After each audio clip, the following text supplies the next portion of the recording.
ಇದನ್ನು ಈ ರೀತಿ 2 ಸ್ಟಿಚ್ಚನ್ನು ಮಾಡ್ಕೊಳ್ಳಿ. ಈ ರೀತಿಯಾಗಿ 2 ಸ್ಟಿಚ್ಚು ಮಾಡಿಕೊಂಡ್ರೆ ನೀಟಾಗಿ ಬರುತ್ತೆ. ಆನಂತರ ಈ ಕಡೆಯಿಂದ ನಾವು ಸುತ್ತಿ ಇಟ್ಟಿರ್ತೀವಲ್ಲ ಅದು ಮತ್ತೆ ಇಲ್ಲಿಗೆ ಸ್ಟಿಚ್ ಆಗದೆ ಇರೋ ರೀತಿಲಿ ನಿಧಾನವಾಗಿ ಸ್ಟಿಚ್ನ ಹಾಕ್ಕೊಳ್ಳಿ. ಈ ರೀತಿ ಉಲ್ಟಾ ಮಾಡಿಕೊಂಡ್ರೆ ನಿಮಗೆ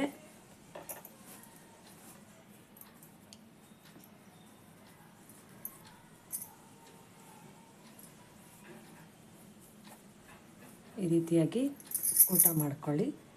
ಉಲ್ಟಾ ಮಾಡಿಬಿಟ್ಟು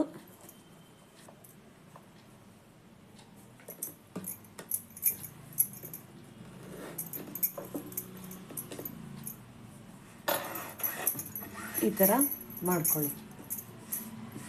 ನೋಡಿ ಎಷ್ಟು ನೀಟಾಗಿ ಬಂದಿದೆ. ಇದು ಒಂಚೂರು ರಿಂಕಲ್ಸ್ ಬರಲ್ಲ, ಏನೂ ಇಲ್ಲ. ಈ ಕಾರ್ನರು ನೋಡಿ ಎಷ್ಟು ನೀಟಾಗಿ ಬಂದಿದೆ. ಇದು ಕೂಡ ನಿಮಗೆ ಎಲ್ಲೂ ರಿಂಕಲ್ಸ್ ಬರಲ್ಲ, ನೀಟಾಗಿ ಬರುತ್ತೆ. ಇಲ್ಲಿ ಕೂಡ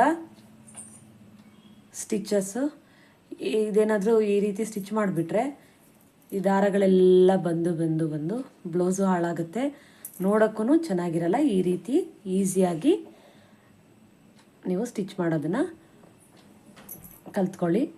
ಇದರಲ್ಲಿ ಏನಾದರೂ ಡೌಟ್ ಇದ್ದರೆ ಕಮೆಂಟ್ ಮಾಡಿ, ನಾನು ಹೇಳ್ತೀನಿ. ನೋಡಿ ಎಷ್ಟು ನೀಟಾಗಿ ಬಂದಿದೆ ಇದು ಅಂತ. ಇದ್ರ